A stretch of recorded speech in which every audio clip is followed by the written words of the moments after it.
But Crystal, for example, has a goal that they've claimed that they're going to try to get off local government aid in 3 to 5 years. I heard that 2 years ago. They are no closer to getting off local government aid than they were then. If they aren't going to reduce, like I said before, they're not going to reduce a service, they're not going to cut any employees or anything like that, how the heck are they going to make up that $1.5 million? What are they going to do? Dump it on us is what they're going to do. And, right. And then blame the boogeyman. That's what I call the state, the city's boogeyman. So that's what we're looking at right here. And what I really worry about in Crystal is the long term. What your property taxes are going to look like in 10 years, 12 years, as the real estate market one of these days hopefully turns around. Along with higher prices, you're going to have taxes going right up with them, and people are going to be paying $300, $400 a month in taxes. Well, look at now. I mean, between 2009 and 2010, the revenue that the city gained by property taxes went up 6%, from 45 to 51% of everything that they collect in revenues are from the property taxes. Well, I know the levy since 2005 has gone up about $2.5 million in Crystal alone. So that's a large, large chunk of money. And they haven't lost that much in LGA either. So as home prices have been drifting downward, total revenues to the city from property taxes have gone up? Yes, because there's no correlation between whether your home goes up or down in price to what you pay in property taxes. What the county does is they come by and they take a median price. Right, okay. And what they do is work off of that. So if the median price is down $10,000, but your home's only down $5,000, you will get a property tax increase.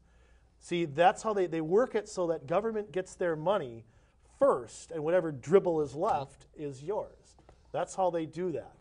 Now, when home prices were going up 10 grand a year, they were claiming the opposite. Oh, your taxes are going up because your home's worth more. Right. Oh, but now it's the other way around. You get it now? They get you both coming and going. Oh yeah, on the upstream and the downstream, they get you both ways.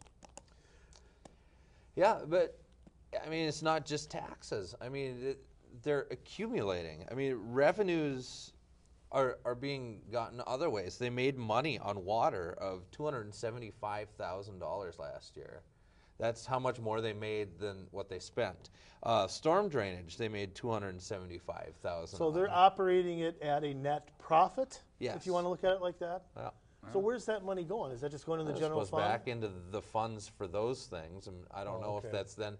It's separate from the street reconstruction fund, so I would assume that it's not being used for that, but they don't say.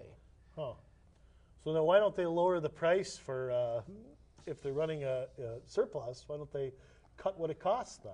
Right, right. Lower the price for water, lower the price for sewer to the homeowner.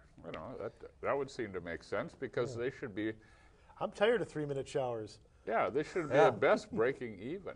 I mean, Well, I think they're using a lot of this to acquire land too. I mean, they've got 1.4 million in land that they're holding for resale. I mean, that's land that comes off of the taxpayer rolls. It's being sold for a loss, and they're paying for the demolition. So when they buy it from a quote bank in foreclosure, the bank is paying the property taxes up till that point. Yeah. So who is paying the property taxes to the county and the school district when the city owns it? That's a good question. Us, the residents of Crystal, probably? Maybe, we are. I think because somebody's got to pay it. Yeah, I mean, they're not going to say, oh, hey, City of Crystal, don't worry about it. Don't worry about paying the school district. Yeah. And what is the city doing in the real estate business anyway?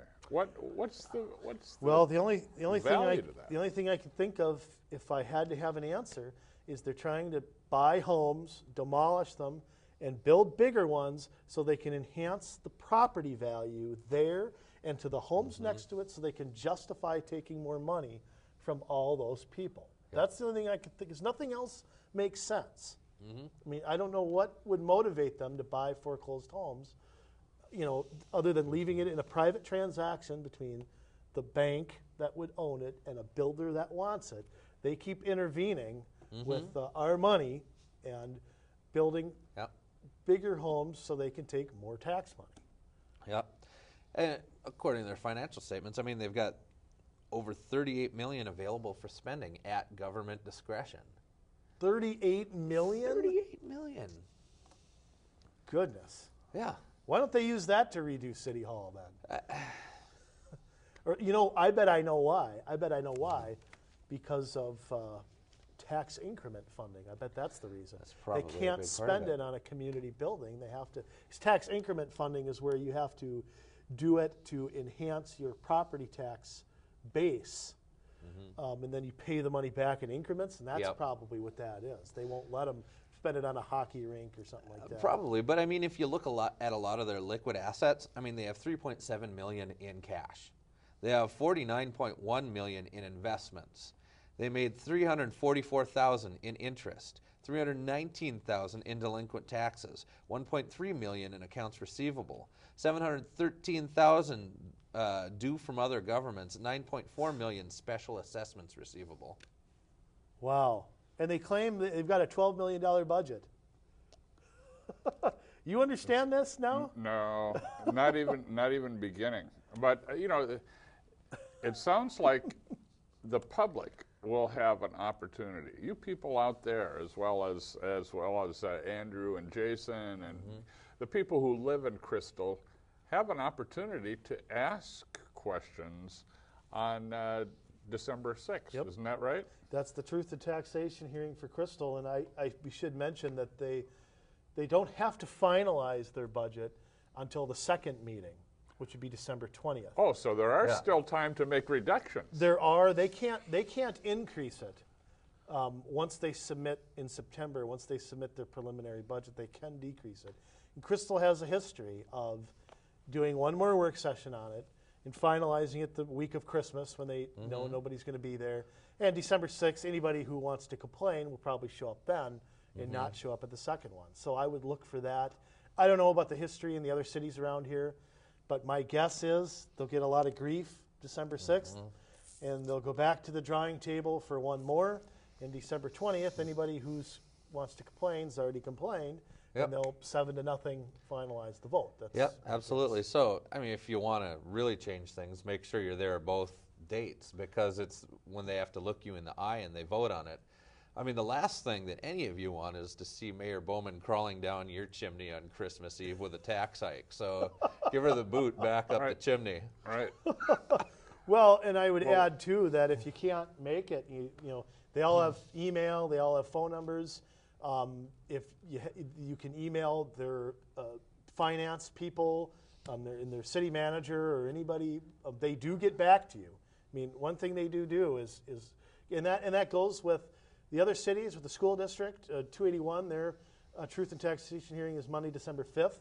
So that's a big week, and usually the school district one's usually pretty packed, but you can't speak at it.